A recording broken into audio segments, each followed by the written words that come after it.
오늘의 사연 시작합니다. 안녕하세요. 저는 30대 평범한 남자입니다. 저는 그냥 평범하게 직장 생활을 하고 있는 남자예요. 요즘 아내 때문에 정말 미치겠어서 이렇게 글을 남겨봅니다. 남들이 보면 아주 복에 겨운 소리를 한다고 할 테지만 저는 하루하루가 무섭고 힘이 듭니다. 제 아내는 같은 30대로 저보다 3살이 어립니다. 굉장히 이쁘고 매력적인 여자예요. 연애할 때도 잠자리 하나는 정말 끝내주게 잘하긴 해서 좋긴 했는데 결혼을 하니까 퇴근하고 나면 하루 종일 붙어 있게 되잖아요. 정말 시도 때도 없이 하려고 해서 미치겠습니다. 결혼 1, 2년 차 신혼 때는 마냥 좋았죠. 퇴근하고 가면 사랑하는 아내가 나를 위해 맛있는 저녁을 차려주고 같이 맛있게 밥 먹고서 뜨거운 사랑을 나누는 게 신혼 때는 다들 좋잖아요. 그게 신혼의 맛이기도 하고요. 그런데 이게 3년 차 되어 가니까 이게 슬슬 힘들어지더라고요. 저는 일을 하고 피곤해서 좀 쉬고 싶을 때도 있는데 아내는 정말 매일 지치지도 않는지 자꾸만 부부관계를 하려고 합니다. 한 번으로 끝나면 그나마 다행이에요. 절대 한 번 시작하게 되면 한 번으로 끝내지를 않습니다. 그러면 저는 다음날 출근도 해야 되는데 너무 피곤하고 힘들어서 회사에서 일할 때도 지장이 생기더라고요. 그래서 아내한테 너무 피곤하다, 힘들다 얘기를 해봐도 사랑이 식은 거냐며 상처를 받아 우울해하는데 또 그 모습을 보자니 미안하기도 하고 마음이 불편해서 죽겠습니다. 회사에 가면 다들 저한테 집안에 무슨 일이 있냐고 물을 정도예요. 살도 많이 빠졌습니다. 아내야 전업주부니까 솔직히 저보다는 힘들지 않잖아요. 아이도 없는데 체력이 저보다는 많이 남아 돌겠죠. 근데 저는 가끔 야근을 할 때도 있고, 그런데 야근한 날도 어김없이 저를 잡아먹으러 달려듭니다. 오빵! 오늘도 일하느라 많이 힘들었지? 내가 싹 풀어줄게요. 자기야, 나 오늘은 야근도 하고 너무 힘들다. 우리 오늘은 그냥 자자. 응? 뭐야? 자기 언제는 내가 이렇게 해주는 게 하루 피곤 날려준다고 좋아했으면서 왜 이렇게 변했어? 아니, 그게 아니라 진짜 너무 힘들어서 그래.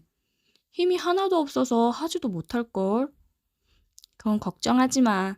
자기는 그냥 가만히 있어요. 내가 다 알아서 할게. 아내는 또 저를 잡아먹기 시작했습니다. 진짜 기가 쪽쪽 빨리는 기분이었어요.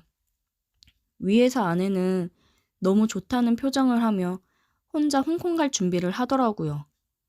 매일이 너무 힘이 들었습니다. 그래서 요즘은 다른 사람 업무도 가지고 와서 제가 하는 편이에요. 차라리 야근을 하고 아내가 잠들었을 때 집에 들어가는 게 속 편하더라고요. 안 자고 기다리는 경우도 많지만 대부분 기다리다가 잠들면 저는 조용히 서재방 가서 일하다가 잠든 척 자다가 아침에 아내가 방으로 와서 깨우면 그때서야 깜빡 잠이 든 척 연기를 하며 일어나고는 했습니다. 회식이나 친구들을 만나서 술도 잘 안 마시는 편이었어요. 술을 잘 못하기도 하고 그냥 집에서 편히 쉬는 게 더 좋았거든요. 근데 요새는 먼저 우리 회식 안 하냐고 제안을 하기도 하고 친구들한테 연락해서 약속을 잡아서 술 마시고 집에 늦게 들어가고 그랬어요. 취해서 그냥 아내가 뭐라고 하든 대꾸할 정신도 없이 잠들어 버리자 싶었습니다. 근데 웬걸?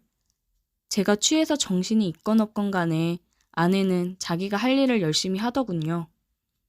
술에 취해 제정신이 아닌데도 이게 잘 된다는 게 어이가 없었습니다. 이러나 저러나 아내는 자기 욕구를 채우기 바쁜데 괜히 술 마시고 야근하면서 내 몸 망치느니 그냥 집에 일찍 들어가자 싶더라고요. 하루는 아내랑 집에서 저녁을 먹고 있었어요. 자기야, 우리 술이나 한잔 할까? 저번에 선물 받은 와인 있지? 응, 있지. 갑자기 술은 왜? 그냥 자기한테 할 얘기도 있고 선물 받은 와인 마시나 볼까 해서. 알겠어. 내가 꺼내올게. 잠깐만. 저는 크게 심호흡을 하고 아내에게 얘기할 준비를 했습니다. 꺼내온 와인을 한 모금 했어요. 오빠, 이거 진짜 맛있다. 그러게 맛있네. 근데 자기야, 나 할 말이 있는데. 응, 무슨 말? 오빠 할 말 있어서 술 마시자고 한 거구나? 응, 정말 자기가 내가 하는 말에 상처를 받지 말고 정말 진지하게 들어줬으면 좋겠어. 뭐야, 무섭게. 뭔데 그래? 자기야, 나 진짜 자기 너무 사랑하는 거 알지? 응, 알지. 근데 자기를 정말 사랑하긴 하는데 매일 우리 사랑의 관계를 하는 게 나 너무 힘들어. 자기 나 살 진짜 많이 빠진 거 알지? 요즘 일하는 것도 힘든데 집에 와서도 쉬지도 못하고 매번 그렇게 하니까 진짜 내 몸에서 힘이 싹 빠지는 기분이야. 뭐야? 오빠는 나랑 하는 게 그냥 힘들었어? 오빠도 좋아했잖아. 근데 왜 말을 그렇게 해? 아니, 좋지. 너무 좋은데 그게 정도가 좀 지나치다는 거지. 나도 나이 먹어가면서 예전 체력도 아니고 거의 매일 하니까 뭔가 미적지근한 느낌이랄까? 차라리 좀 뜸하게 하면서 분위기 제대로 잡아서 하면 우리가 더 뜨겁게 사랑을 나눌 수 있지 않을까? 너무 충격이야. 오빠는 나랑 하면서 별로 안 좋았다는 거네? 나만 좋아한 거잖아. 예전이랑 오빠 너무 달라졌어. 전에는 맨날 먼저 달려들고 그래 놓고 어쩜 이래? 아, 왜 그래? 그런 게 아니고 내가 요즘 체력이 많이 딸려서 힘들어서 우리 조금만 횟수를 줄이자고 얘기하는 거야. 응? 자기야, 삐지지 말고. 나 진짜 살 빠진 거 좀 봐. 나 회사에서도 너무 힘들단 말이야. 일단 오빠가 무슨 말 하는지 알겠어. 나 오늘 먼저 잘게. 오빠가 뒷정리 좀 해주라. 아내는 완전 시무룩해져서 방으로 들어갔습니다. 괜히 아내에게 미안하기는 했지만 제가 살기 위해서는 이 방법밖에는 없었습니다. 저도 일단 살고 봐야죠. 진짜 기가 쪽쪽 빨리면서 얼마나 힘든지 겪어보지 못한 사람은 모를 거예요. 저는 저렇게 잠깐 삐지고 말겠지 생각을 했습니다. 근데 그건 저의 착각이었어요. 아침까지 일어나지 않고 자고 있는 아내한테 볼뽀뽀를 해주며 출근하고 오겠다고 인사를 하고 출근을 했습니다. 아침까지도 기분이 다운되어 있는 아내를 보면서 기분이 썩 유쾌하진 않았지만 그런 아내를 뒤로하고 출근을 했어요. 퇴근하고 집에 가는 길에 아내가 좋아하는 빵을 잔뜩 싸서 들어갔습니다. 자기야, 나왔어. 응, 오빠 왔어? 내가 좋아하는 빵이네. 안 그래도 먹고 싶었는데. 고마워. 아내는 아침과는 다르게 기분이 매우 좋아 보였어요. 자기 좋아하는 거 잔뜩 사왔지. 저녁 간단하게 먹고 빵 먹자. 내가 저녁 준비할 테니까 옷 갈아입고 나와. 저는 좋아진 아내를 보고 다행이라고 생각하고 옷을 갈아입고 나갔어요. 짠! 오빠 건강 생각해서 내가 건강식으로 준비했지. 그리고 이거. 밥 먹고 꼭 챙겨 먹어. 이게 남자한테 엄청 좋은 영양제래. 이거 먹으면 안 되던 것도 되게 해준다고 엄청 유명해. 아내는 식사도 건강식에 남자한테 좋다는 영양제를 잔뜩 구매했더라고요. 아, 응, 고마워. 잘 챙겨 먹을게. 그거 먹고 오늘 한번 해보자. 약효가 얼마나 좋은지 봐야지. 아내는 제 체력 문제라 생각하고 영양제를 먹으면 괜찮을 거라 생각했어요. 그렇게 저는 또 기가 쏙 빨렸습니다. 그런데 약효가 있기는 한 건지 피곤하거나 힘들지는 않더라고요. 아, 도대체 이걸 어떻게 해야 하나 고민을 하던 차에 퇴근 후 더 어마어마한 게 저를 기다리고 있었습니다. 저녁을 먹고 아내는 저한테 약을 먹으라고 챙겨줬습니다. 그리고 저는 서재에서 잠깐 일을 하고 있었는데 아내가 들어왔어요. 주인님! 메이드복을 입은 아내가 들어왔습니다. 저는 사례가 걸려 헛기침을 했어요. 아니, 자기야 이게 뭐야? 오빠가 매일 똑같이 해서 지루해하는 것 같아서 내가 준비했지. 주인님, 뭐 필요하신 거 없으신가요? 제가 다 해드릴게요. 아니, 정말 힘들지만 메이드복을 입고 저에게 얘기를 하는 아내를 보니 정말 참을 수가 없더라고요. 저는 아내에게 달려들었습니다. 아이, 참, 주인님. 너무 급하시다. 이쪽으로 오세요. 제가 해드릴게요. 그렇게 저는 힘든 줄도 모르고 아내랑 뜨거운 밤을 보냈습니다. 다음 날 아침이 되니 출근하기가 힘들더라고요. 퇴근을 하고 집에 가니 간호사 옷을 입은 아내가 저를 맞이하더라고요. 오셨어요, 환자분? 이쪽으로 오실게요. 이건 또 뭐야? 환자분, 오늘은 제가 아픈 곳을 치료해 드릴게요. 저는 또 그렇게 아내의 유혹에 넘어가 뜨거운 밤을 보냈어요. 그 다음에는 스튜어디스, 또 그 다음에는 기모노, 그 다음에도 정말 이런 건 도대체 어디서 이렇게 사오는 건가 싶을 정도로 많은 복장을 준비해서 매일을 새롭게 해주더라고요. 참, 그런 아내의 모습을 보면서 정말 대단하다 싶었습니다. 그래서 저는 이렇게 하다가는 안 되겠다 싶어서 자녀 계획을 세우기로 했습니다. 임신을 하면 지금처럼 관계를 자주 하지 못하고 아이가 태어나면 육아하느라 지쳐서 여자들은 관계 생각이 안 난다고 하더라고요. 저에게는 아이만이 제가 숨 쉴 수 있는 유일한 길이라고 생각을 했습니다. 저는 아내에게 이런저런 말로 구슬려 아이를 갖자고 얘기했어요. 우리 아이 가질 때도 되긴 했지. 근데 나는 아직 이렇게 오빠랑 둘이 알콩달콩 지내는 것도 좋은데. 에이, 자기야. 나도 나이가 있고 우리 신혼 즐길 만큼 즐겼고 아이 태어나면 또 다른 가정에 행복이 생긴대. 우리도 이제 슬슬 아이 생각해야지. 조금이라도 젊을 때 낳아야 고생 덜한데. 자기 출산하고 그러면 내가 진짜 열심히 옆에서 같이 육아할게. 그렇게 저는 아내를 꼬셨고 아내는 아이를 갖는 거에 동의를 했습니다. 저희는 그래서 열심히 날짜 계산을 하며 임신 준비를 하고 있습니다. 제발 빠르게 임신 성공해서 예쁜 아이를 낳아 육아에만 전념하여 행복하게 살 수 있게 기도해 주세요. 안녕하세요.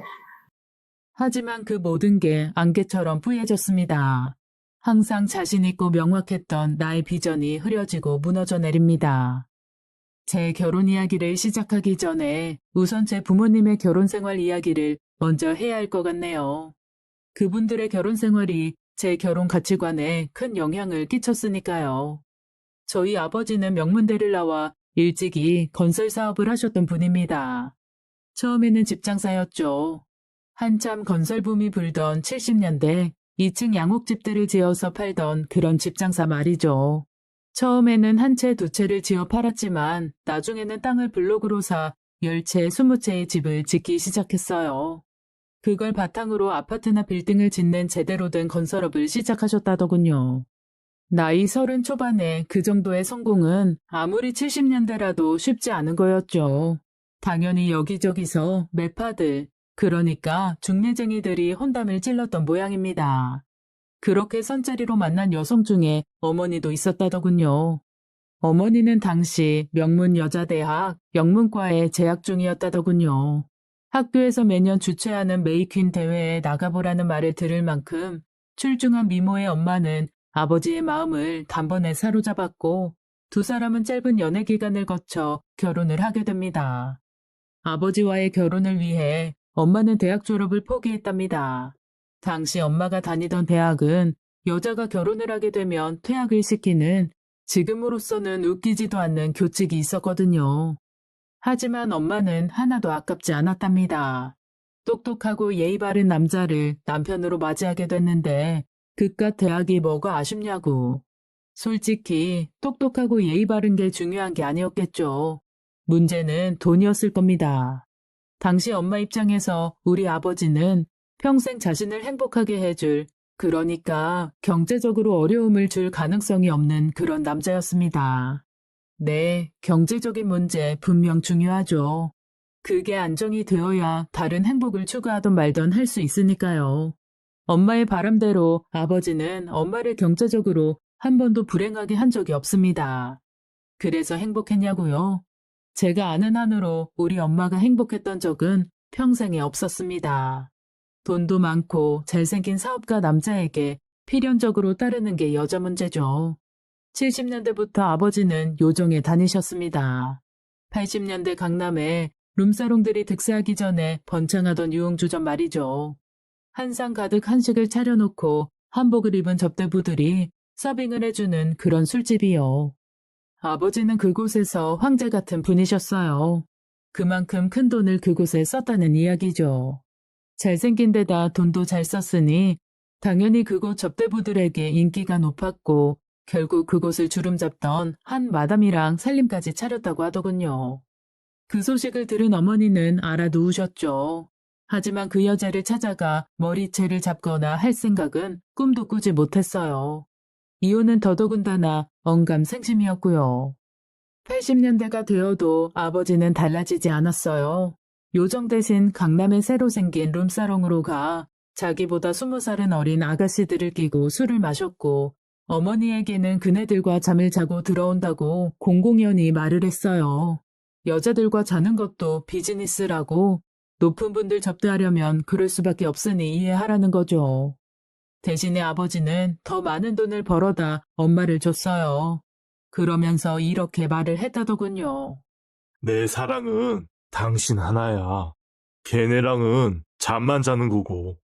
그냥 오락한판 하고 오는 거라니까. 옛날 그 마담 때처럼 정주고 그런 일 없으니까 걱정하지 마. 아버지는 그렇게 다른 여자들과 잠자리를 하면서도 당신 아내에게 떳떳해 했어요. 잠은 그녀들과 자지만 자기가 사랑하는 사람은 엄마뿐이라고. 내가 당신 왜 사랑하는 줄 알아? 이런 해장국은 당신 말고 아무도 못 끓이거든. 그게 아버지가 어머니를 사랑한 이유였습니다. 어머니가 아니라 엄마가 만들어주는 해장국을 사랑했던 거죠.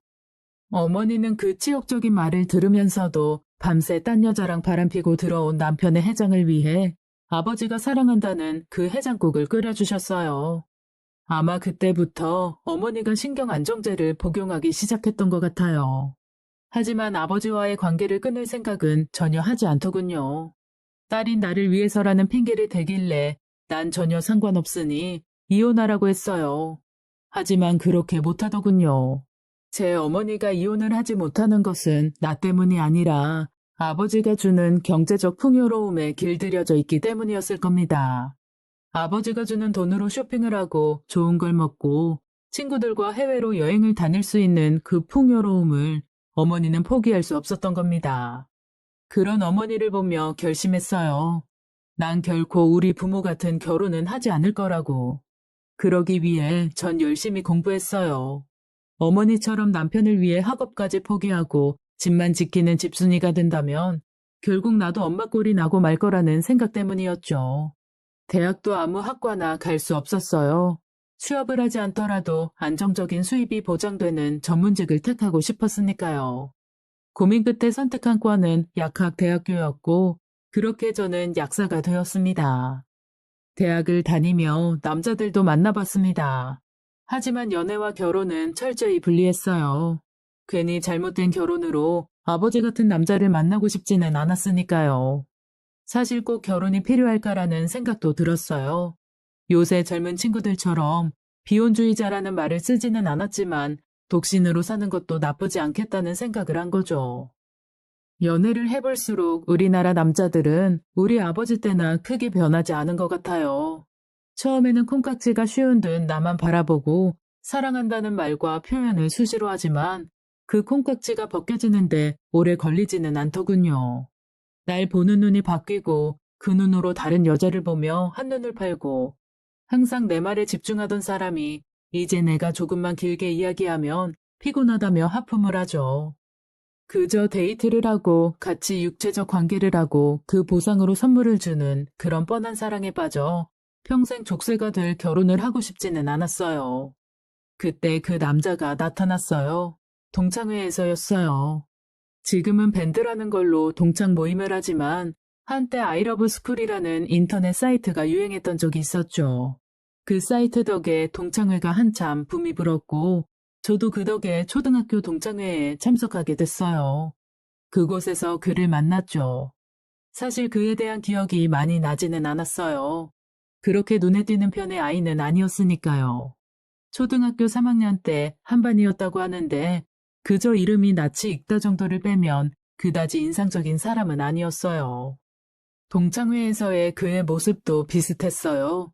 초등학교 동창회지만 결혼 정년기에 도달한 남녀가 만나게 되는 거니 의상과 스타일에 엄청 신경들을 쓰고 나오잖아요. 하지만 그는 그저 평범한 점퍼와 청바지 차림이었어요. 묻어난 수준도 못 되는 패션 테러리스트나 겨우 면한 사람이었죠. 직업이 세무사라는 걸 들으니 그 스타일이 이해가 됐어요. 세무사가 안정적인 직업이기는 하지만 어딘지 고리타분할 것처럼 보이는데 딱 거기에 맞는 사람이라고나 할까요? 나에게 말을 걸더군요. 자기 기억하냐고. 글쎄, 이름은 들어본 것 같기는 한데 얼굴은 잘 모르겠네. 하긴, 초등학교 때랑 지금이랑 내가 얼굴이 많이 변해서. 아, 그랬구나. 난 그와 앞으로 이어질 지루한 이야기를 미리 끊으려 했지만 그가 붙잡더군요. 그때 내 그림 좋다고 해준 거 고마워. 그 말에 전 발길을 멈췄습니다. 그제야 기억납니다. 5학년 때였나요? 문교부에서 주최한 사생대회에 학교 대표로 참석한 적이 있었어요. 그때 그도 대표로 뽑혔었죠. 저희는 한 고궁으로 가서 그곳 풍경을 그렸어요. 전 단청을 예쁘게 칠한 궁 외경과 그 옆 호수, 그리고 나무들을 그렸어요. 그쪽에서 그림을 그리는 게 구도가 좋은지 저 말고도 많은 학생들이 그곳에 자리를 차지하고 그림을 그리고 있었죠. 저는 커다란 도화지에 사비 연필로 대생을 하고 그 위에 수채화 물감으로 덧칠을 하며 그림을 그렸어요. 뭐 학교 대표로 대회에 나온 거니 그림을 못 그리는 편은 아니지만 그렇다고 딱히 뛰어난 재능이 있지도 않았어요. 그냥 학교 벽에 걸려있는 흔하디 흔한 그림들, 딱 그 정도 수준의 그림을 그렸던 거죠. 거기 온 대부분의 아이들 그림도 그렇게 다들 비슷비슷한 수준이었어요. 뭐 애들 그림이 거기서 거기죠. 수채화 물감으로 표현할 수 있는 게 한계가 있기도 하고요. 그때 그의 그림을 봤어요. 그의 그림은 아니 거기 온 많은 친구들과 전혀 달랐어요. 구도나 건물 형태도 단순히 똑같이 그리는 게 아니라 자신만의 느낌을 살려 변형을 했고 투명하게 그려야 한다는 수채화의 원칙도 과감히 깨서 마치 아크릴 물감으로 그린 것 같은 효과를 냈어요. 우리는 그저 학예회 수준의 그림을 그리고 있을 때 그 아이는 현대 미술이나 팝아트에 가까운 그림을 그리고 있었던 거죠. 적어도 제 눈에는 그렇게 보였습니다. 하지만 그가 그린 그림을 보고 저희를 통솔해서 갔던 미술 선생님은 화를 냈어요. 이게 뭐니? 넌 수채화를 어떻게 그리는 줄도 몰라? 내가 창피해서. 네가 그린 그림은 작품 제출 안 할게. 그러면서 그가 그린 그림을 그냥 내팽개쳐 버렸었죠. 실망한 그 아이는 선생님이 버리다시피 한 자신의 그림을 그냥 놔두고는 발길을 돌리더군요. 그래서 저는 그 도화지를 챙겨 들고 그 아이에게 갔어요. 이거 가지고 가. 됐어. 선생님이 그림도 아니라는데. 아니야, 이 그림 정말 좋아. 그래? 선생님 말이 다 맞는 건 아니잖아. 네 그림은 특별해. 그때 그 그림을 그렸던 아이가 지금 제 앞에 세무사가 되어서 서 있는 겁니다. 기억나. 난 네가 당연히 화가나 디자이너가 될 줄 알았는데. 먹고 살아야 되니까. 난 너야말로 미술 할 줄 알았어. 순수 미술. 나도 먹고 살아야 되니까. 그 말을 하며 서로 배꼽을 잡고 웃었어요. 사실 예술적 재능이 있다 해도 그걸 살리기가 쉽지 않은 게 그 길이 험난하고 크게 성공하지 못하면 배를 골며 살기 쉽잖아요. 저희는 둘 다 예술을 좋아하지만 생계 걱정을 하면서까지 그 일을 하고 살 생각은 없는 평범한 사람들이었던 거죠. 그 웃음을 시작으로 저희는 가벼운 만남을 시작했어요. 만나보니 정말 많은 부분에서 저와 통했어요. 그리고 저를 끔찍이 아껴줬죠. 그는 오랫동안 저를 마음에 품었었나 봐요. 그저 자기 그림 하나 알아봐준 걸로 그러는 게 말이 되냐고 물으니 초등학교 시절 자신이 들은 가장 큰 칭찬이었다고 하더군요. 사실 이번 동창회에 나온 것도 바로 나를 볼 수 있지 않을까 하는 기대 때문이었다고 하더군요. 저도 그와의 만남이 싫지 않았어요. 하지만 그게 결혼이라면 완전히 다른 이야기죠. 앞에서 말씀드렸던 것처럼 전 아버지와의 불행한 결혼 생활 때문에 힘들어하는 엄마를 보고 자랐어요. 그러니 평생의 짝이 되는 반려자를 보는 기준은 엄격할 수밖에 없죠. 그럼에도 불구하고 시간이 지날수록 이 남자라면 혹시 라는 생각이 들더군요. 일단 전 그를 시험해 보기로 했어요. 먼저 남자라면 다 조금씩 있을 수 있는 바람기에 대한 거였죠. 그를 만날 때 제 친구들 중 미모가 뛰어난 아이들을 데리고 나갔어요. 그리고는 그들과 함께 술을 마시도록 했어요. 제가 자리를 비우면 제 친구들은 슬쩍슬쩍 그에게 추파를 던졌어요. 물론 제가 시킨 거였죠. 그리고 그의 반응을 나중에 친구들에게 물었어요. 야, 목석도 그런 목석이 없다.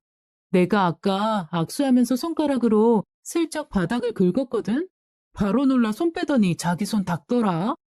뭐 믿을 만한 구석이 있는 남자라는 생각이 들더군요. 바람기가 없다는 건 일단 확인했지만 전 좀 더 완벽한 남자를 원했어요. 제가 원한 기준을 완벽히 지키는 그런 남자요. 바람기가 없는 건 당연한 거고 저와의 약속은 무조건 지키라고 했어요. 저와 약속을 했다면 무슨 일이 있어도 약속을 지키라고, 그게 중요한 비즈니스 일이라도 저와의 약속을 깨면 끝이라고 말했죠. 처음엔 힘들어하더니 이제 저와의 약속은 무슨 일이 있어도 지키더군요.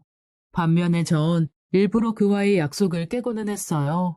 그가 얼마나 나를 이해하는지 확인하는 과정이었죠. 이건 별로 어렵지도 않았어요.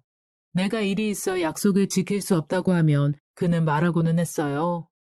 알았어. 사무실에서 기다리고 있을 테니까 연락 줘. 그는 그 정도 일에는 전혀 개의치도 않았어요. 그저 묵묵히 제 일이 끝나기를 기다렸고 생각보다 늦은 시간 저를 만나게 되면 일 때문에 힘들었을 제 몸 걱정부터 했어요. 혹시 피곤한데 괜히 만나는 거 아니야? 그냥 나중에 보면 되는데. 그렇게 그는 절 항상 배려하고 노력했죠. 그는 언제나 제가 말하는 작은 것조차 허투루 듣지 않았어요. 한 번은 카페에서 데이트를 하는데 당시 히트하고 있던 사랑과 영혼이라는 영화의 주제가가 흘러나오더군요. 이 노래에 사랑과 영혼이라는 영화 주제가더라. 그 영화 좋다던데. 그냥 진짜 지나가는 말이었지만 그는 제가 한 말을 기억하고는 그 주말에 영화표를 사놨더군요. 지금이야 예약 시스템이 좋아 인터넷으로 예매를 하지만 그 당시에는 영화표를 사려면 직접 극장에 가야 했어요. 당시 사랑과 영혼은 극장 앞에 줄이 장사진이 쳐질 정도로 히트한 영화였고 전날 미리 표를 사는 그런 시스템도 없었으니 그는 아침 일찍 극장에 가 줄을 서 표를 사온 거죠. 점점 이 남자라면 남편으로 괜찮을 수도 있을 거라는 생각이 들었어요. 더 좋은 건 이 남자의 가정 환경이었죠. 그리 큰 부자는 아닌 평범한 가정이었지만 그의 아버지와 어머니 모두 신식 사고방식을 가진 분이셨어요. 아들에게 자신들을 모실 생각 같은 건 절대 하지 말라고, 며느리랑 같이 사는 거 불편해서 싫다고 대놓고 말을 하는 분이셨으니까요. 또 봐야 될 부분이 있었어요. 남자로서 성공에 대한 야망이 있느냐, 크게 돈을 벌거나 명예를 얻으려는 남자들의 특성은 가정을 등한시한다는 거예요. 안녕하세요. 그런 욕망의 남자들은 자기들끼리 모임을 만들고 서로를 끌어주며 성공으로 나아가죠. 그 모임이 이뤄지는 곳은 100이면 100, 룸살롱 같은 유흥주점일 가능성이 커요. 성공에 대한 욕망이 크면 원래는 여자를 좋아하거나 바람기가 없어도 그런 술집에서 자주 화류계 여자들을 접하게 되고 결국 그녀들의 유혹에 넘어가고 말게 되죠. 자기는 꿈이 뭐야? 어? 그런 거 있잖아, 되고 싶은 거. 글쎄, 난 그렇게 큰 욕심이 없는데. 그냥 내 집 장만하고 사랑스러운 아이가 있고 그럼 되는 거 아닌가? 뭐야, 남자가 너무 소박한 거 아니야? 그게 왜 소박해? 당신이랑 같이 사는 것만큼 성공한 게 있나? 뭐야? 이거 지금 나랑 결혼하자는 소리야? 어, 그 말을 하는 그의 눈을 봤어요. 아무리 의심하고 의심해봐도 그의 눈에는 진심이 들어 있었습니다. 저는 그때 확신했어요. 이 남자는 날 배신하지 않을 거라고요. 결국 1991년 새해가 된 지 얼마 지나지 않아 그와 전 일산에 작은 아파트를 마련해 결혼을 했어요. 결혼 후에도 그는 절 아끼고 사랑했어요. 물론 사람이니만큼 뜨거운 감정이 무뎌지기는 하죠. 거기까진 이해하지만 전 항상 그의 사랑을 확인하려고 애쓰는 편이었어요. 아마 아버지로부터 생긴 저의 못난 의심병 때문이었겠죠. 일단 전 항상 남편의 모든 일과를 알고 있었어요. 처음에는 내가 일일이 남편의 일정을 챙겼죠.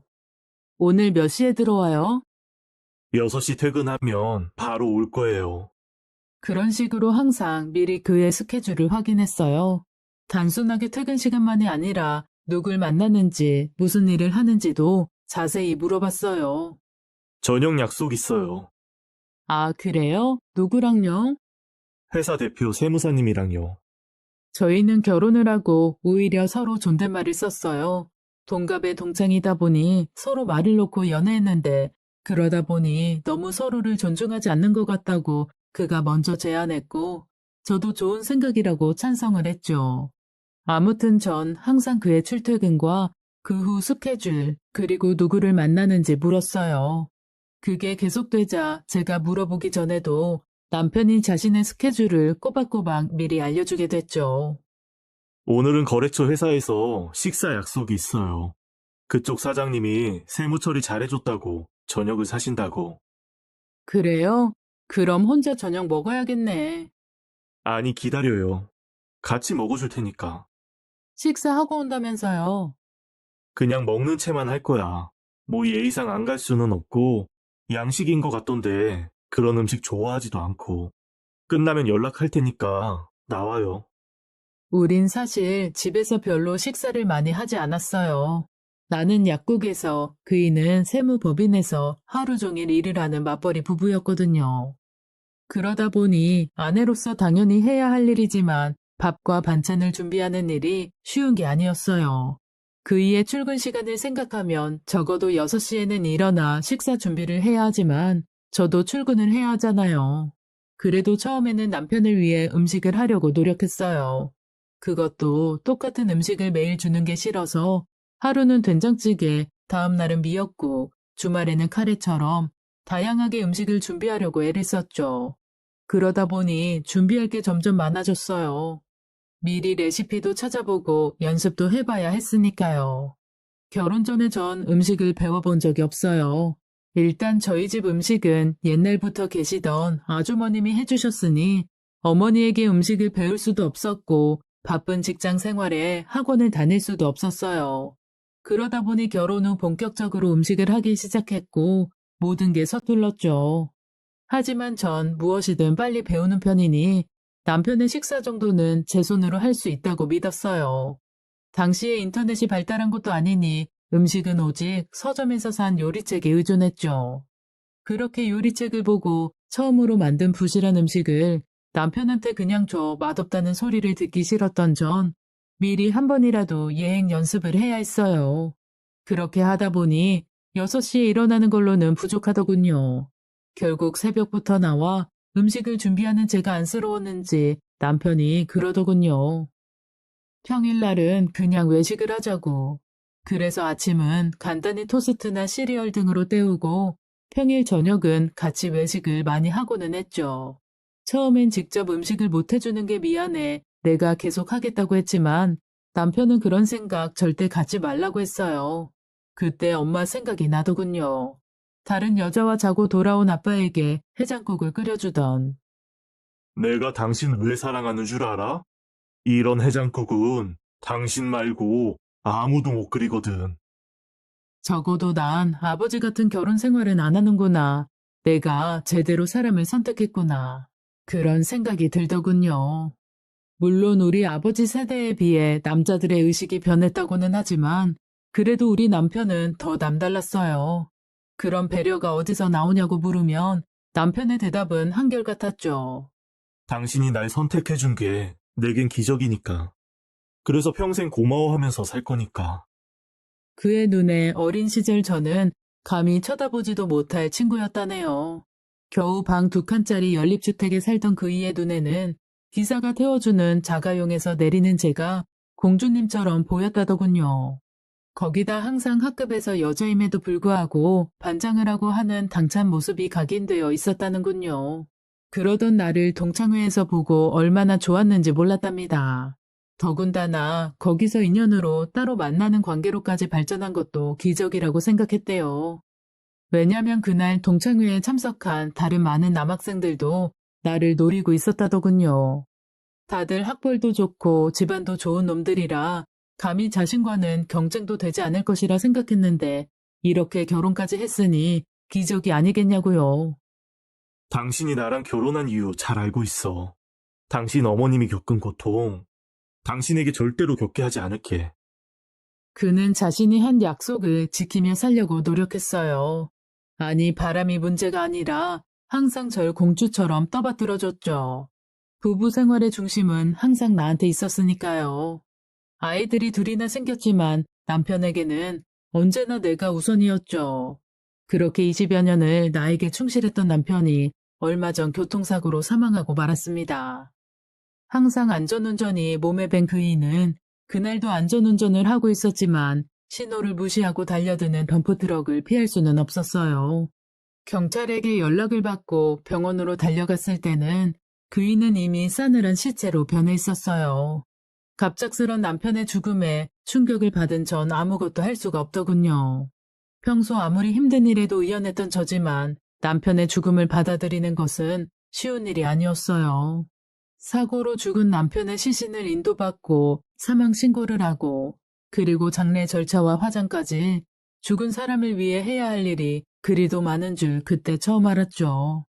전 그렇게 남편의 죽음 앞에 평소에 저와 다른 어린 아이가 됐고 남편의 장례 절차는 이제 사회인으로 첫 발을 내디딘 아들이 맡아 했어요.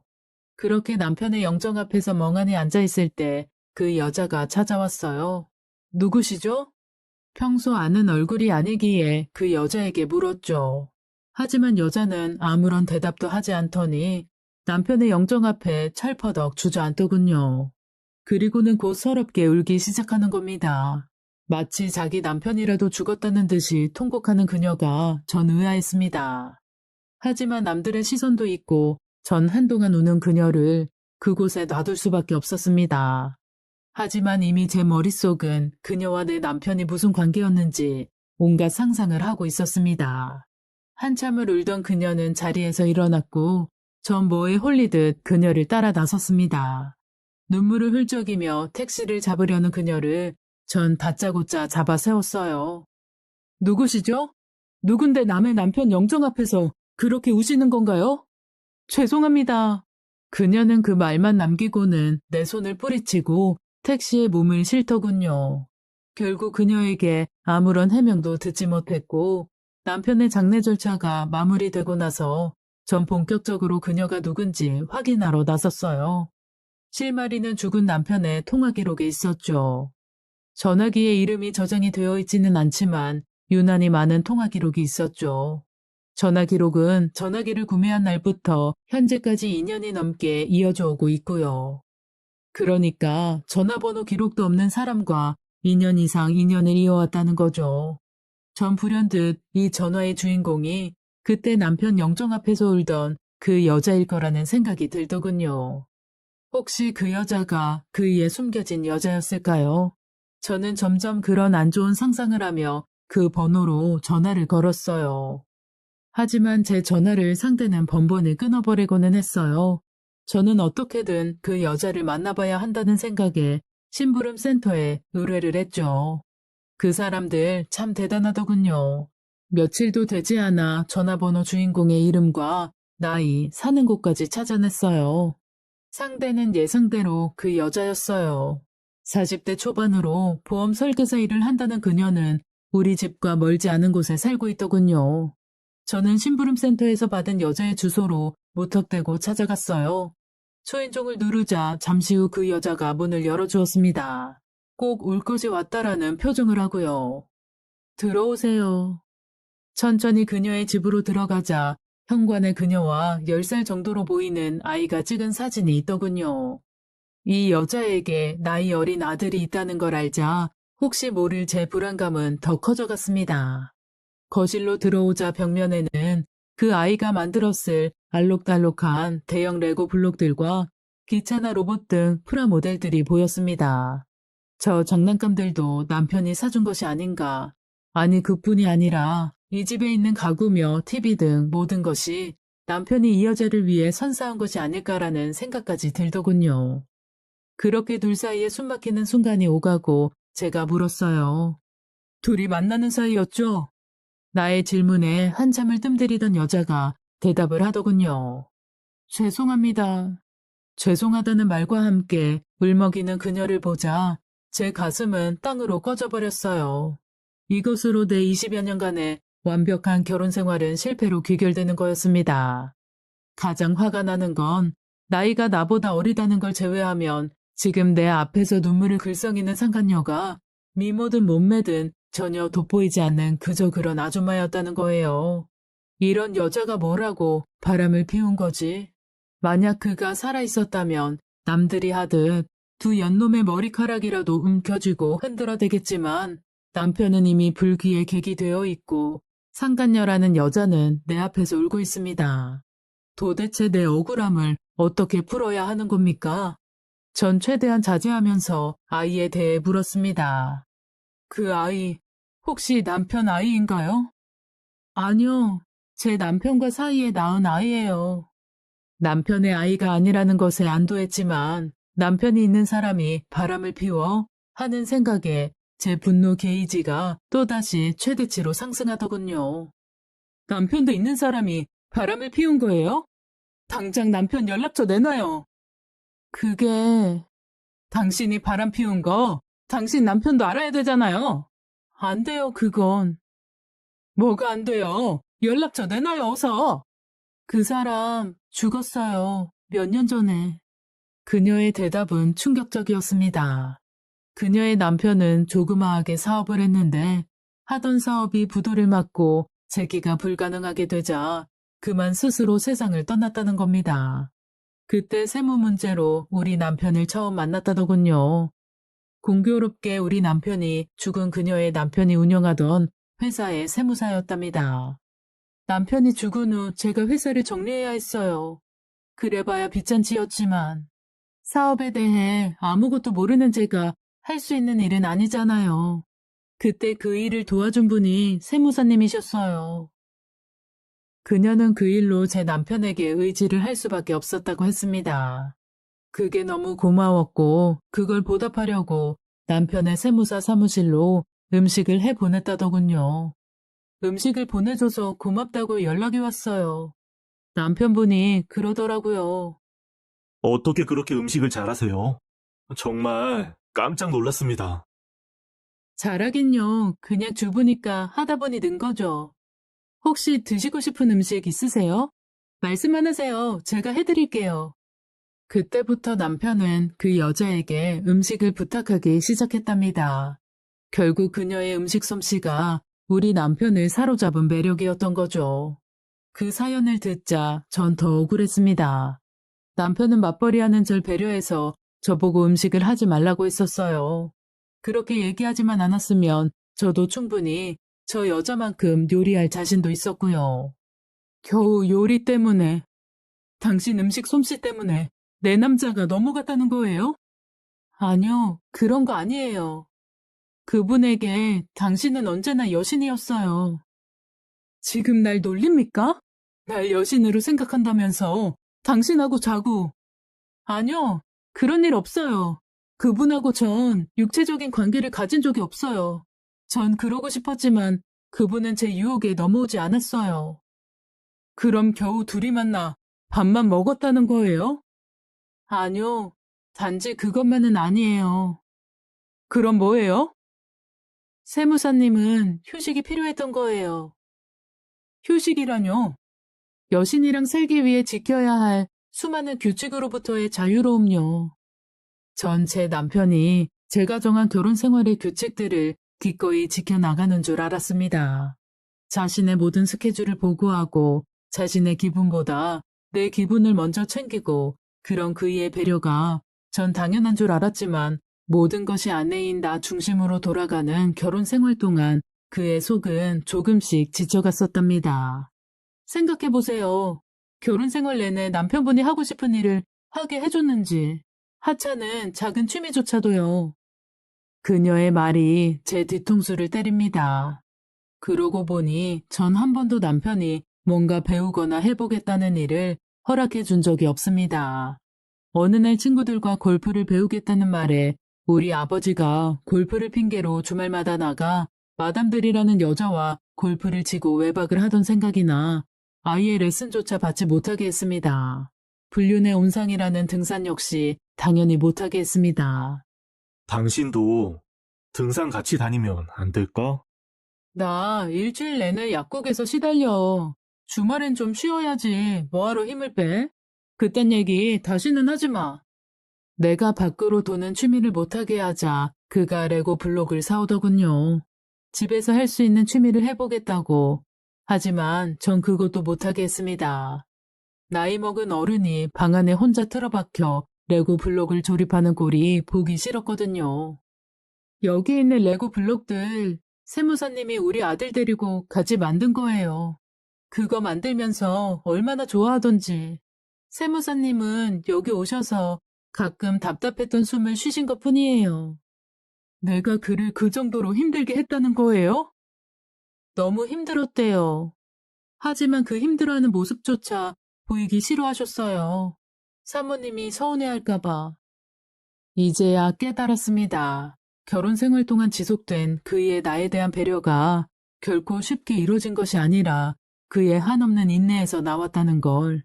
그리고 그것도 모르고 난 그의 희생들을 당연한 것으로, 아니 희생이라는 것조차 모르고 살아왔다는 걸. 결국 전 더 이상 그곳에 머물지 못하고 집으로 돌아왔습니다. 전 집에 와서도 남편에 대해 생각해봤어요. 나 때문에 참고 살고 그것이 힘들다는 말을 왜 한 번도 나한테 하지 않았을까요? 생각해보니 그는 항상 그런 말을 한 거였습니다. 동창 모임인데 다른 친구들은 부인을 데리고 온다네. 하루 종일 남편 돈 자랑만 하는 그 여자들? 난 안 가. 시간 아까워. 이런 식으로 정말 미안한 듯 말하는 그의 완곡한 부탁들을 전 철저히 외면했던 겁니다. 안녕하세요. 제 채널에 오신 걸 환영합니다. 흥미로운 이야기들을 놓치지 않으려면 좋아요와 구독을 눌러주세요. 안녕하세요. 제가 몇 년 전에 군대를 다녀오고 나서 겪은 이야기인데 한번 써보도록 하겠습니다. 저는 군대 전역 후 복학을 하고 이전에 시간 여유도 많았고 대학 등록금이라도 보탤 겸 아르바이트를 구하려고 했는데 이미 아르바이트생을 다 구했다고 하더라고요. 어디 할 만한 곳 없나 찾던 중 아는 형 소개로 대리운전을 시작했습니다. 군대에서 1호차 운전병으로 근무를 했었기 때문에 운전에는 자신도 있었습니다. 1호차 운전병이라는 게 아시다시피 대대장이 타는 차를 운전해야 했기 때문에 운전 실력도 실력이지만 부드럽게 그리고 대대장님 거슬리지 않게 운전하는 실력도 필요했고 변덕스러운 대대장님과 사모님의 비위를 잘 맞춰야 하는 일이거든요. 그나마 있는 알바라고는 편의점 알바였는데 일하는 시간은 많아도 얼마 받지 못하는 편의점보다는 대리운전을 하자고 생각해서 대리운전을 하기로 했습니다. 친구놈이 예전에 했었던 공장에서 일하자고 했는데 반복적인 일만 11시간 동안 하고 있으려니 이게 할 만한 게 못 되더라고요. 그래서 그거는 이제 못하겠다고 거절을 했고 일도 적성에 맞아야 오래 하는 건데 돌아다니고 사람들 만나서 이야기하는 걸 좋아하는 저로서는 공장에서 일하는 것보다야 돈을 덜 벌더라도 내가 좋아하고 편한 운전을 해서 돈을 벌자고 생각해 대리운전을 시작했습니다. 나름 적성에도 맞고 제 나이에서는 절대 탈 수 없는 외제차들까지 운전해 볼 수 있어서 은근 신나더라고요. 1호차 운전병답게 운전도 스무스하게 잘했고 저보다 나이 많은 어른들에게 비위 맞추는 것도 나름 자신이 있었습니다. 그래서 그런지 술 한 잔 거하게 한 아저씨들 말하는 것도 좀 들어주고 공감해주면서 대화를 하다 보면 젊은 친구가 말도 잘하고 열심히 사는 것 같아 보기 좋다면서 가끔 팁으로 10,000원짜리 한 장씩 더 챙겨주시곤 했어요. 술에 취해서 진상 부리는 취객도 있긴 하지만 매너 좋은 아빠 같은 아저씨들이 많았습니다.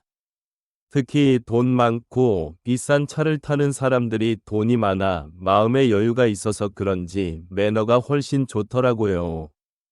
그래서 대리 나갈 때면 외제차 걸리기를 더 바라고 있었습니다. 그렇게 많이 벌지는 못해도 나름 짭짤한 수익을 올리고 있었어요.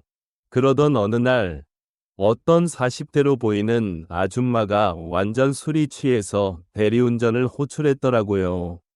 차도 벤츠였고 아줌마 옷차림이나 가방을 보니까 돈이 좀 있는 사람인 것 같았습니다.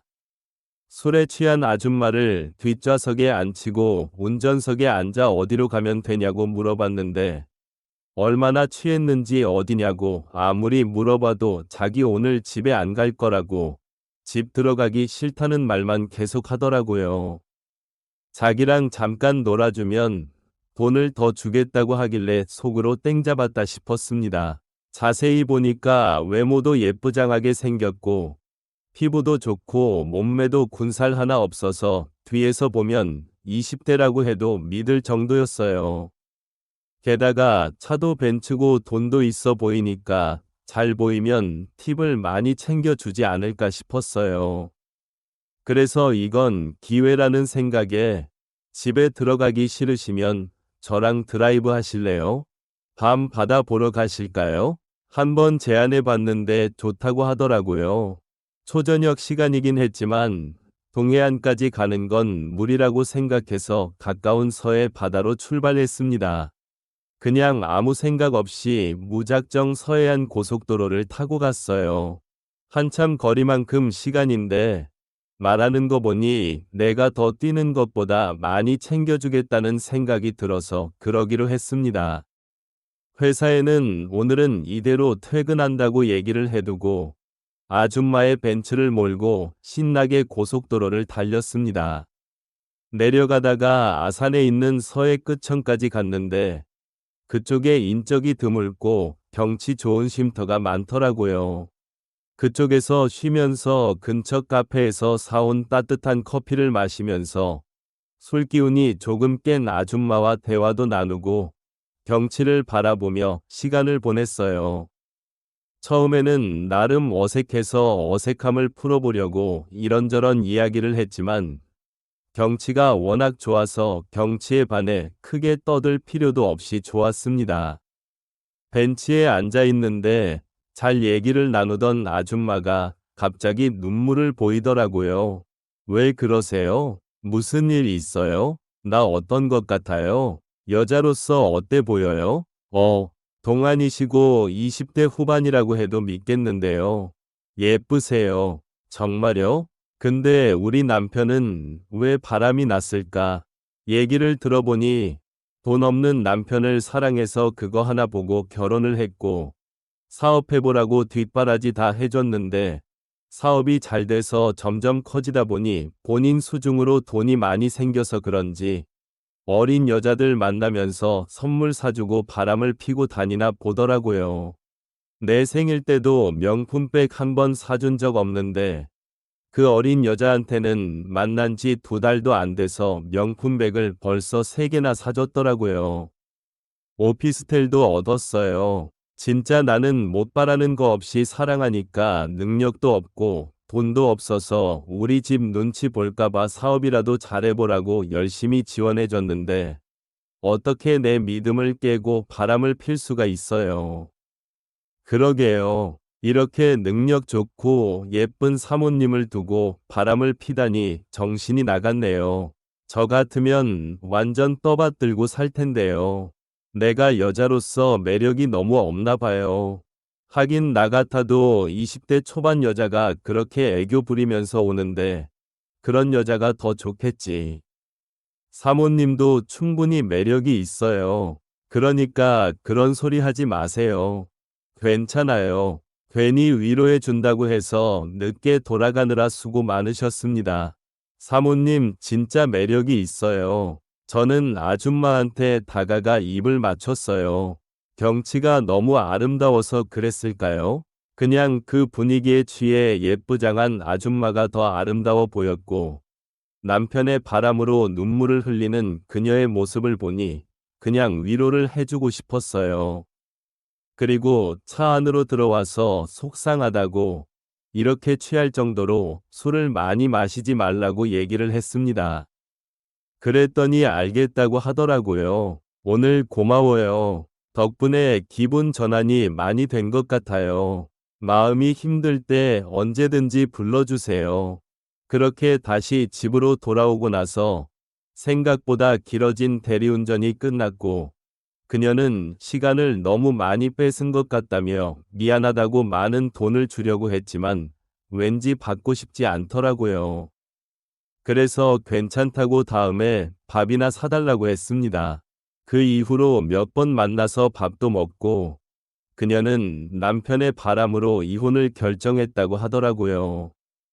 자기가 사랑했던 사람이 아니라 다른 사람이 되어 있다며, 이렇게 사는 건 의미가 없다고 생각해서 이별을 택했다고 하더라고요. 저는 그녀의 새 출발을 응원한다고 했고, 그녀는 고맙다며 미소 지었습니다. 서로에게 응원을 해주는 사이가 되었는데, 우리 사이에도 언제 연애 감정이 싹 트올지 모르겠네요. 그녀를 알아갈수록 정말 매력이 많은 여자라는 것을 새삼 실감하는 중입니다. 아직까지도 그녀와 종종 연락을 하고 지냅니다. 이제는 정말 친한 친구 같은 느낌이에요. 서로가 힘들 때 힘이 되어주고 응원해주는 그런 친구 같은 사이입니다. 그 이후로도 대리운전을 더 했었는데, 세상에는 굉장히 다양한 사람들이 존재한다는 걸 대리운전을 하면서 알게 되었네요. 그리고 남자, 여자 할 것 없이 많은 사람들이 외로움을 많이 타더라고요. 그 공허한 마음을 술로 달래는 사람들이 많은 것 같아 안타깝다는 생각이 들곤 합니다. 그래도 저는 대리운전하면서 완전 진상들은 안 만나는 것 같아서 운이 좋다는 생각이 드네요. 제 이야기를 들어주셔서 감사합니다. 좋아요와 구독을 눌러서 저를 응원해주세요. 응원해주세요. 제 채널에 오신 걸 환영합니다. 흥미로운 이야기들을 놓치지 않으려면 좋아요와 구독을 눌러주세요. 안녕하세요. 저는 이제 막 사회생활을 시작한 20대 후반 남성입니다. 기대에 가득 찼던 사회생활이 걱정으로 바뀌어 지금 제가 잘하고 있는지 어떻게 해야 할지 모르겠습니다. 저는 대학 졸업 후 1년 정도 취업 준비를 하고 결국 취업에 성공했습니다. 나름 좋은 기업에 들어가서 주변에서도 취업 잘했다는 이야기를 많이 들었어요. 그래서 여기서 정말 열심히 해서 빨리 성장해야겠다고 생각하며 회사 생활을 시작했습니다. 저희 부서 팀원은 총 6명인데 저와 결혼하신 대리님만 남자고 나머지는 다 여자 직원이었습니다. 그중 다들 미혼이고 저희 팀 과장님만 결혼하셔서 아이가 1명 있는 유부녀입니다. 사회생활을 먼저 시작한 친구들 말로는 일을 잘하는 것보다 상사에게 잘 보여야 승진 기회가 빠르게 오고 회사 생활도 편하다고 하더라고요. 그래서 저는 입사 첫날부터 선배들에게 비위를 맞추며 아부를 떨기 시작했습니다. 제가 입사하고 일주일 정도 뒤에 입사 기념 첫 회식을 했습니다. 과장님께서 쏘시는 거라 많이 먹으라고 하셨습니다. 저는 열심히 선배들에게 술을 따라주고 함께 마시느라 바빴어요. 고기도 타지 않게, 떨어지지 않게 잘 구웠습니다. 제대로 된 신입사원이 들어오니 이렇게 팀 분위기가 바뀌고 좋아지네. 요즘 우리 너무 일에 치여서 분위기가 완전 다운이었는데 신입이 생기니 잘생기고 싹싹해서 너무 좋다. 과장님과 선배들이 제 칭찬을 했어요. 역시 사람은 아부를 잘해야 되는구나 싶었습니다. 과장님이 제게 어깨를 두드리며 한 잔 받으라고 술을 따라주셨습니다. 막내도 한 잔 받아. 앞으로도 지금처럼만 이렇게 잘해. 알겠습니다. 앞으로도 열심히 하겠습니다. 과장님은 제 어깨를 두드리며 은근한 터치도 하면서 술을 계속 따라주셨습니다. 그래도 첫 회식은 분위기 좋게 끝났습니다. 다음 날 저는 숙취 해소제를 팀원 수대로 사서 각 자리에 하나씩 놔두었습니다. 이야, 이거 막내가 사온 거야? 센스 최고인데? 어제 다들 많이 과음하신 것 같아서 사왔습니다. 자식, 사회생활할 줄 아네. 잘 마실게. 선배들에게 기분 좋은 소리를 들으니 저도 기분이 좋아졌습니다. 마지막으로 과장님이 출근하셨습니다. 과장님, 우리 신입이 숙취 해소제 사왔어요.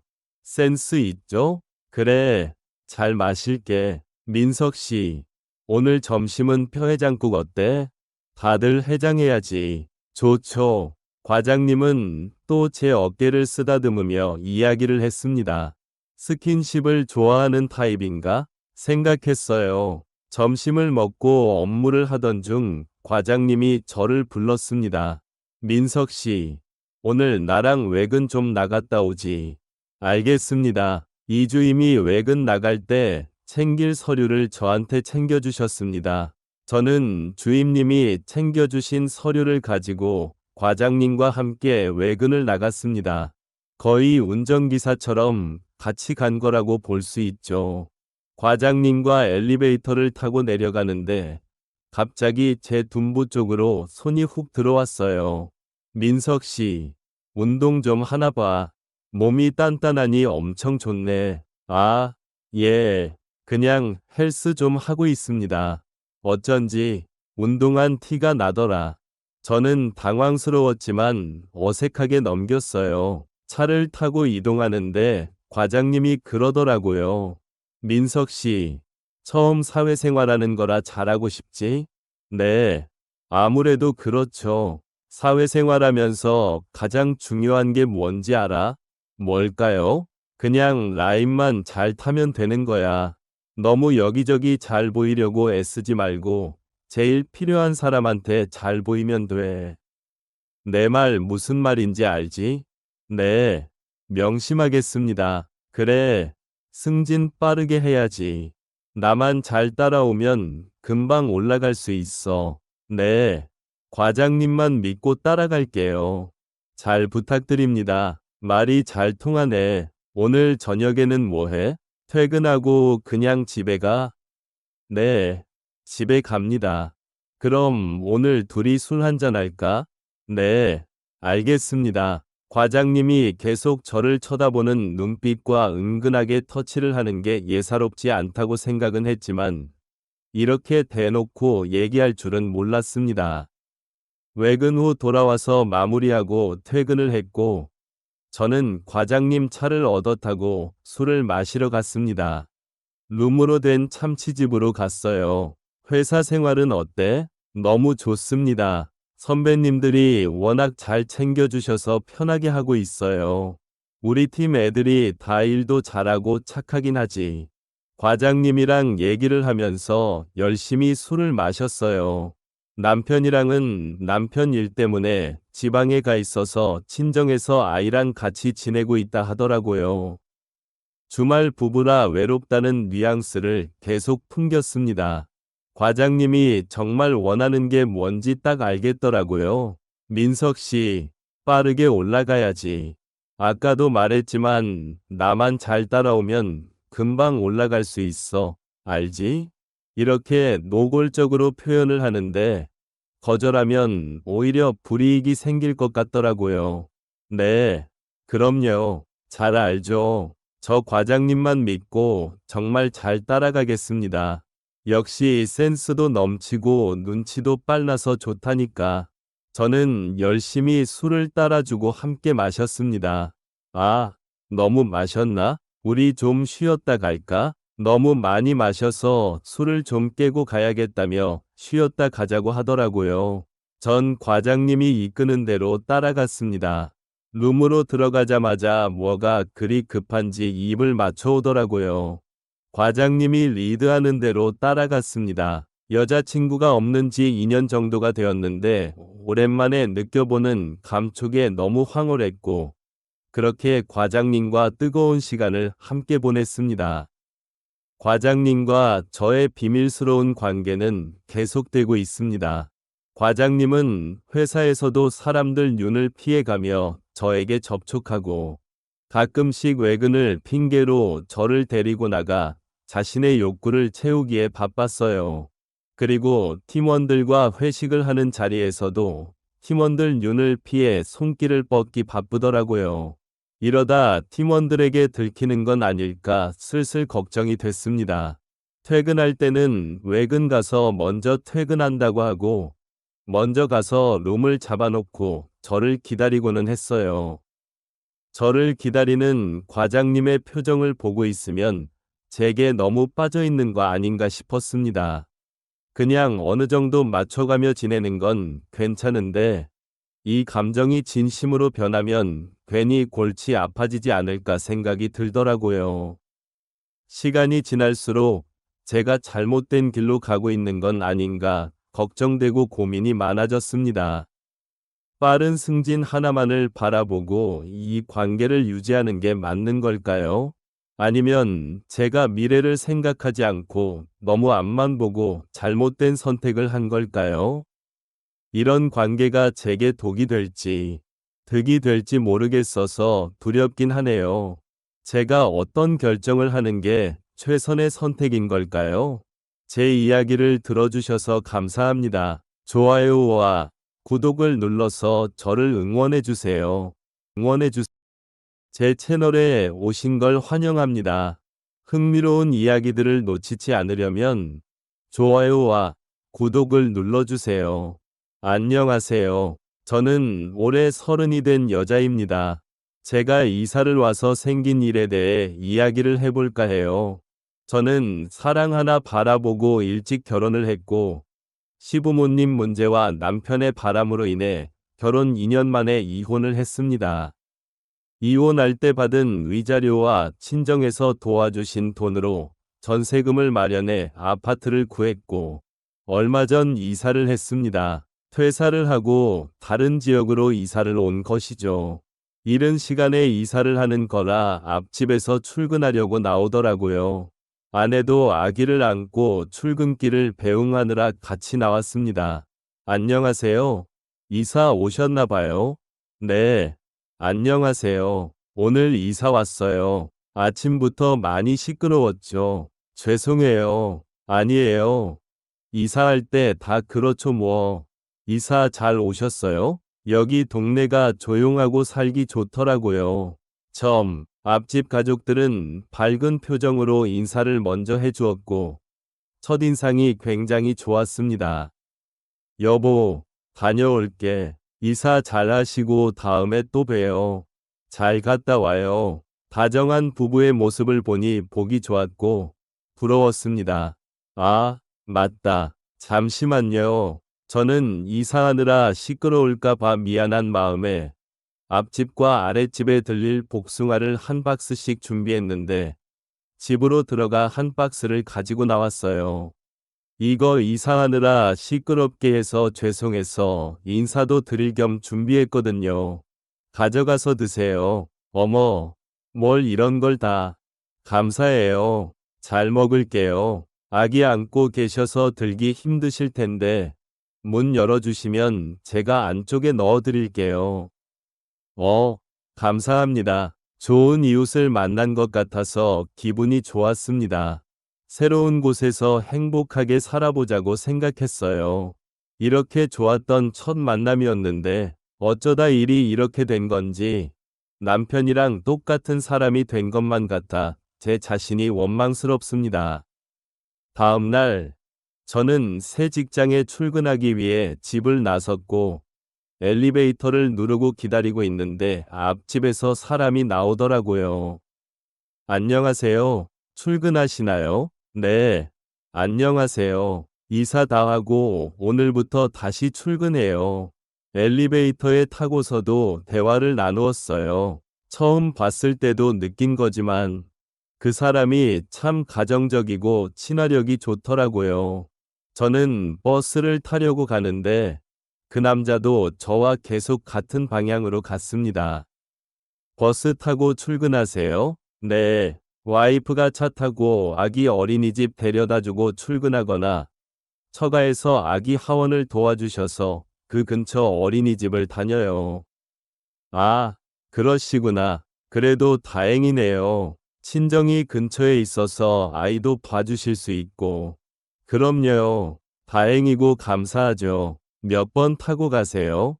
저는 1번이요. 이제 곧 와요. 저도 그거 타고 가는데 같은 쪽인가 보네요. 그러게요. 버스도 같은 버스고 신기하다고 생각했습니다. 그는 저보다 2정거장 먼저 내리더라고요. 그럼 출근 잘하세요. 네, 출근 잘하세요. 다시는 남자를 믿지 않겠다고 다짐했지만 외로운 마음은 어쩔 수 없나 봐요. 다정한 저 남자를 보면서 괜히 마음이 싱숭생숭해지더라고요. 사이가 좋아 보이고 행복해 보이는 그 가정을 보니 부러운 마음도 들고 나는 어쩌다 이 나이에 이혼녀가 되었을까 하는 생각도 들고 그냥 복잡한 심정이었습니다. 출근을 해서 업무에 집중하며 열심히 일을 했어요. 그리고 퇴근 시간에 버스를 타고 앉아서 집으로 가는 중이었습니다. 음악을 들으며 가고 있는데 앞집 남자가 버스를 타더라고요. 퇴근 시간도 비슷하구나 생각했습니다. 그 남자도 저를 보았는지 신기하다는 표정으로 저를 보며 웃어 보였고 고개를 끄덕이더니 말했습니다. 이제 퇴근하시나 봐요? 네. 신기하네요. 퇴근 시간도 같고. 그러게요. 정말 신기하네요. 저는 혹시 운명이 아닐까 하는 말도 안 되는 생각을 했습니다. 별거 아닌 것에도 의미를 부여하게 되더라고요. 그렇게 집에 가는 동안에도 그와 많은 대화를 나눴어요. 그러면서 하루 사이에 많이 가까워졌다고 생각했습니다. 며칠간 그렇게 출근 시간을 계속 마주쳤고, 이제는 그가 나오는 소리를 듣고 저도 빠르게 문을 열고 나가기도 했어요. 퇴근 시간에는 가끔씩 같이 버스를 타고 집에 오곤 했습니다. 한 달이라는 시간이 흘렀고, 그 사이에 저희는 많이 친해졌다고 생각했습니다. 저는 이 사람에게 남다른 감정이 생겼고, 이 사람도 저와 같은 마음일지 궁금했습니다. 그러다가 얼마 전에 친구한테서 연락이 왔는데, 전 남편 소식을 전해주더군요. 주희야, 너 그 소식 들었어? 응, 무슨 소식? 그 인간, 바람난 여자랑 결혼한대. 다음 주에 시골에서 결혼식이래. 진짜 미친 거 아니니? 아, 그래? 얼마나 잘 살지 궁금하네. 친구와 통화를 끝내고 다 잊었다고 생각했는데 그 여자를 떠올리니 마음이 아프더라고요. 나는 그 인간을 만나 고생이란 고생을 다했고 지금 그 사람과 같이 살았던 곳에 살고 싶지 않아서 근처 지역으로 이사를 왔습니다. 새로 남자를 만나는 게 겁이 나고 어려운 일인데 그 인간은 아주 잘 살고 있다고 하니 화가 많이 나더라고요. 퇴근하고 집에 가며 눈물이 났습니다. 저는 집 근처 편의점에 들어가서 맥주를 사들고 집으로 가고 있었습니다. 주희 씨, 뒤에서 그 남자가 저를 부르더라고요. 그를 보는데 왠지 모르게 눈물이 더 흘렀습니다. 그는 당황했고 무슨 일이 있냐며 어쩔 줄 몰라 하더군요. 미안한데 나랑 술 한잔해요. 그는 와이프와 통화를 하더니 간단하게 술 한잔 하자며 자기가 사겠다고 근처 술집으로 갔습니다. 무슨 일이길래 맥주를 사들고 그렇게 울고 있어요? 저 몇 달 전에 이혼하고 이사 온 거거든요. 근데 바람나서 저랑 이혼한 전 남편이 그 여자랑 결혼한대요. 그 얘기 듣는데 저만 너무 불쌍한 것 같아서 눈물이 나더라고요. 저는 술을 먹고 있어서 그런지 앞집 남자에게 이런저런 얘기를 털어놓았습니다. 그러면서 제 마음에 대해서도 은근슬쩍 얘기했어요. 이사 오고 나서 은호 씨 부부가 다정하고 사이 좋아 보여서 참 부러웠고, 저한테 먼저 말 걸어주고 친절하게 대해줘서 정말 고마웠어요. 타지로 와서 아는 사람도 하나 없었는데, 별거 아니지만 대화를 할 상대가 있다는 게 참 고맙더라고요. 그는 말없이 저를 토닥여 주더라고요. 점점 이 사람에게 마음이 커져갔습니다. 술을 마시고 집으로 돌아갔고, 저는 이러면 안 되지만 제 마음을 그에게 조금씩 표현하기 시작했습니다. 그가 저를 바라봐 주기를 바랐어요. 그래서 저는 출근할 때도 짧은 치마를 입고 조금 더 섹시하게 차려입었습니다. 저를 보는 그의 표정을 보니 눈을 어디다 둬야 할지 모르겠다는 표정이었어요. 엘리베이터를 타고 내려가면서도 저는 그에게 먼지가 묻었다거나 넥타이가 삐뚤어졌다고 하며 고쳐주면서 계속 스킨십을 했습니다. 그러다 버스를 타고 집에 돌아오는 길에 일이 생겼습니다. 그날따라 사람이 많아 자리가 없었고, 저는 의자 손잡이를 잡고 서서 가고 있었습니다. 그 남자가 버스에 올라타더니 제 옆으로 와서 손잡이를 잡고 서 있더라고요. 얘기를 나누며 가고 있는데 다음 정거장에서 사람이 너무 많이 타서 버스가 꽉 찼습니다. 사람들이 밀려 들어오는 바람에 넘어질 뻔했는데 그가 저를 잡아주면서 제 뒤쪽에 서게 되었습니다. 그러면서 자연스럽게 저를 감싸는 자세가 되었습니다.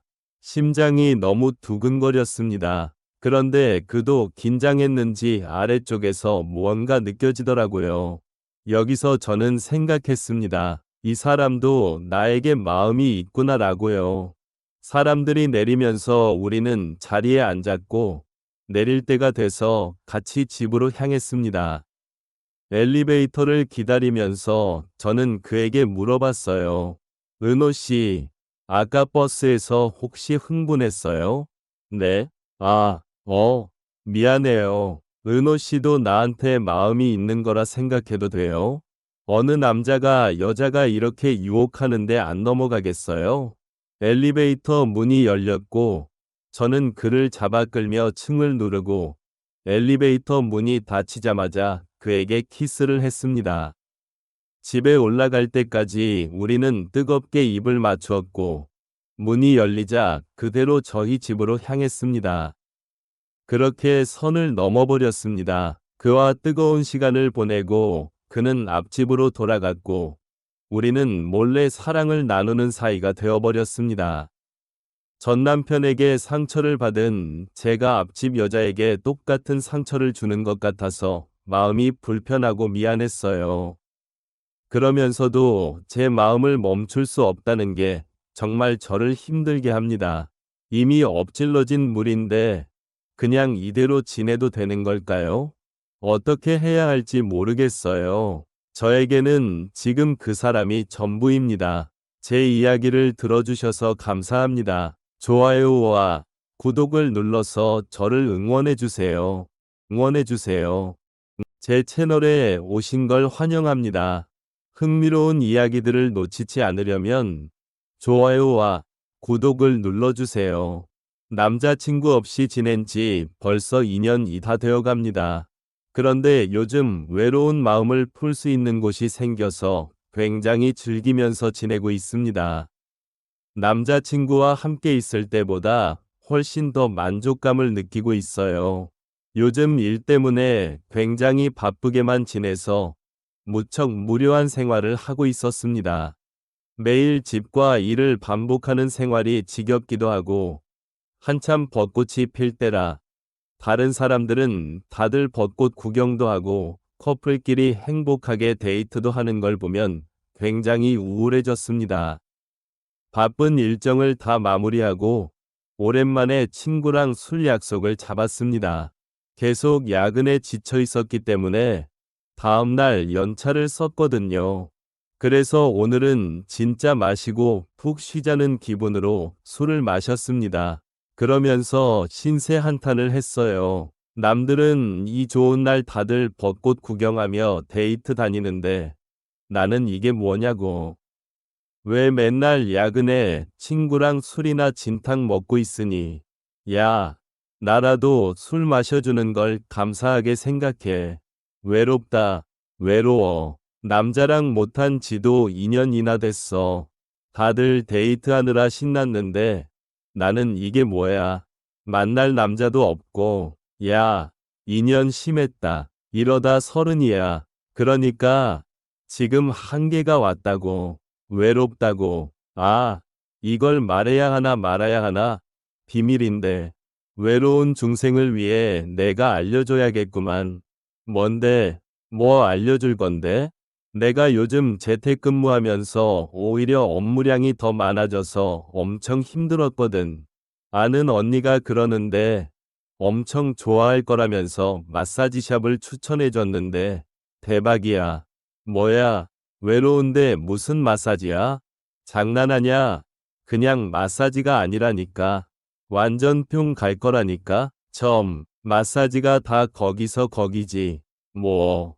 아니, 거기서 해주는 사람이 손기술이 장난이 아니거든. 그리고 일반적인 마사지가 아니야. 진짜 대박이라니까. 뭐 또, 남자를 소개해주는 것도 아니고, 마사지샵 소개는 뭐가 있길래? 너 내일 연차 쓴다고 했지? 꼭 가봐. 예약제니까 꼭 예약하고 가. 예약 찰지도 모르고. 그렇게 인기가 좋아? 아는 사람들만 가는 곳이라니까. 아무한테도 얘기하지 말고 몰래 가라. 참나, 불법 안마소 뭐 그런 거냐? 가보면 알아. 내가 연락처 카톡으로 줄게. 친구와 다시 술을 마시고 집으로 돌아왔습니다. 다음날 일어나서 친구가 알려준 번호로 연락을 했어요. 안녕하세요. 오늘 마사지 예약을 좀 하려고 하는데요. 가능할까요? 안녕하세요. 죄송하지만 오늘 예약이 다 되어서 불가능합니다. 다음 주 목요일 오후 6시에 가능합니다. 그러면 목요일 오후 6시로 예약 부탁드릴게요. 네, 감사합니다. 목요일에 뵙겠습니다. 아는 사람들만 아는 곳이라고 하더니 예약이 다 꽉 차 있더라고요. 그래서 인기가 있는 곳인가 싶어 은근히 기대가 되었습니다. 친구한테도 예약이 다 차 있어서 다음 주 목요일에 된다고 얘기했어요. 친구가 말하길 2시간 단위로 예약을 받아서 하루에 많아야 6명만 받는다고 하더군요. 더욱 궁금해졌습니다. 출근해서 팀장님께 반차를 쓰겠다고 이야기했습니다. 요즘 야근 많이 했으니까 반차 써도 괜찮다고 하셨어요. 목요일이 되어서 반차를 쓰고 2시에 퇴근했습니다. 시간이 많이 남아서 집에서 쉬다가 갔어요. 마사지샵에 들어가니 남자 직원 한 명이 있더라고요. 저는 당연히 여자 직원이 있을 거라고 생각했는데 의외였습니다. 안녕하세요. 저 예약하고 왔는데요. 안녕하세요. 탈의실에서 옷 갈아입고 나오시면 됩니다. 알려준 대로 탈의실에 가서 보니 속옷도 탈의하고 가운 하나만 걸치고 나가야 하더라고요. 데스크에는 남자 직원이 있었지만 마사지는 여자분이 해주겠지 생각하고 가운을 입고 나갔습니다. 이쪽으로 따라오세요. 안내해준 곳으로 가니 아로마 향이 가득하고 너무 좋더라고요. 뭔가 벌써부터 심신이 안정되는 듯한 기분이었습니다. 이쪽 베드에 누우시면 됩니다. 저는 안내에 따라 누웠어요. 마사지 시작하겠습니다. 남자분이 마사지를 해준다고 해서 깜짝 놀라기는 했는데 손에 힘이 다르니 더 잘하시려나 생각하고 받기로 했어요. 어깨부터 오일을 발라 마사지를 해주는데 정말 시원하게 잘하시더라고요. 그런데 뭔가 오랜만에 이런 은은한 공간에서 남자의 손길이 닿으니 굉장히 흥분이 되었습니다. 그러다가 친구가 했던 말이 생각났어요. 저 미영이 소개로 왔는데 S코스가 좋다고 하던데 S코스로 받을게요. 마사지 해주시는 분은 싱긋 웃으며 알겠다고 했습니다. 어깨를 지나 가슴 쪽까지 마사지를 해주더라고요. 가슴 위쪽뿐 아니라 가운 안쪽까지 깊게 마사지를 해주는데 이게 맞는 건가 하면서도 걱정이 되면서도 흥분이 되었습니다. 림프를 풀어줘야 피로가 싹 풀리거든요. 이 안쪽까지도 풀어줘야 해요. 안내가 그렇게 말하니 그냥 그런가 보다 생각했습니다. 근데 정말 마사지를 해주는 손길이 장난이 아니더라고요. 굉장히 시원하면서도 아로마 향 때문인지 몸과 마음이 편안해지는 느낌이 들었습니다. 다리 쪽으로 내려가서 마사지를 해줬습니다. 종아리 쪽을 마사지 해주는데 너무 시원했어요. 정말 뭉친 곳을 어쩜 이리 잘 찾는지 너무 시원했습니다. 예약이 다 찰만하다고 생각했어요. 그러다가 조금 더 위쪽으로 마사지를 해주더라고요. 굉장히 아슬아슬하게 속옷 라인 정도까지 마사지를 해주었습니다. 이때부터 더 흥분이 되고 자꾸 자극이 오는데 정말 좋았습니다. 저는 남자와의 인연이 없었는데 이런 상황이 되니 완전히 미치겠더라고요. 저도 모르게 몸이 움찔거리게 되었어요. 기분이 굉장히 좋았습니다. 온몸에 힘이 쫙 빠지면서 구름이 둥둥 떠 있는 듯한 기분이 들었습니다. 한참을 그렇게 있었어요. S코스 본격적으로 시작하겠습니다. 저도 모르게 소리가 새어나왔어요. 그곳 깊숙이까지 현란한 손기술로 마사지를 해줬습니다. 아, 이게 S코스라는 건가? 이런 걸 해도 되는 건가 싶으면서도 너무 기분이 좋아 다 잊게 되더라고요. 와, 이런 경험은 처음이라 정말 미치는 줄 알았습니다. 친구가 왜 저한테 진짜 마음에 들 거라고 했는지 이유를 알았습니다. 솔직히 그냥 마사지만으로도 만족도가 높았는데 S코스를 시작한 후부터는 정말 신세계더라고요. 녹아내리는 것 같았습니다. 자, 이제 마무리 단계입니다. 마음껏 즐기세요. 저도 모르게 조금만 더 라는 말이 나왔어요. 다음 예약 손님이 있으셔서요. 빠르게 마무리 단계로 진행하겠습니다. 저는 마무리 단계에서 천국을 다녀왔습니다. 한 10분 정도 누워서 쉬다가 나왔어요. 옷을 다시 갈아입고 나와서 결제를 하려고 마주친 마사지 해주시는 분을 보고 뒤늦게 부끄러워졌어요. 저는 후다닥 결제를 했습니다. 다음에 또 들러주세요. 잘 가세요. 나와서 친구한테 바로 전화를 했습니다. 여보세요? 야, 나 마사지 받고 지금 집에 왔어. 이건 진짜 대박이야. 어떻게 알게 된 거야? 진짜 최고야. 나 여기 자주 올 것 같아. 역시 너 만족할 줄 알았다. 근데 너무 자주 가지 말아라. 한두 푼도 아니고. 정신 차려. 아주 잠깐씩만 즐기고 얼른 남자친구 만나. 야, 남자친구 필요 없어. 여기 오면 되겠는데? 진짜 최고야. 이런 경험 처음 해봐. 그치? 나도 처음 갔을 때 진짜 대박이었어. 완전 천국 같잖아. 친구랑 한참을 통화했고 집에 와서 완전 푹 잠들었습니다. 회사에서 일을 하면서도 자꾸 생각이 나더라고요. 언제 또 예약을 해야 할까 생각에 빠져 있었습니다. 저는 한 달에 한 번은 꼭 예약해서 마사지를 받고 있어요. 몇 번을 갔는데 갈 때마다 마사지 해주시는 분이 조금씩 달라지는데 다른 분들도 정말 최고였습니다. 그런데 처음 갔을 때 그분이 너무 잘해주셔서 그분께 예약을 주로 하려고 하고 있어요. 하지만 너무 바쁘셔서 예약이 항상 꽉 차 있는 날이 많더라고요. 굉장히 아쉬웠습니다. 이 마사지샵 때문에 남자친구는 당분간 필요 없을 것 같아요. 여기에 빠져버렸거든요. 얼른 정신 차리고 이제 그만 빠져나올 때도 됐는데 매번 갈 때마다 천국을 선물해주니 미치겠습니다. 제 이야기를 들어주셔서 감사합니다. 좋아요와 구독을 눌러서 저를 응원해주세요. 응원해주세요.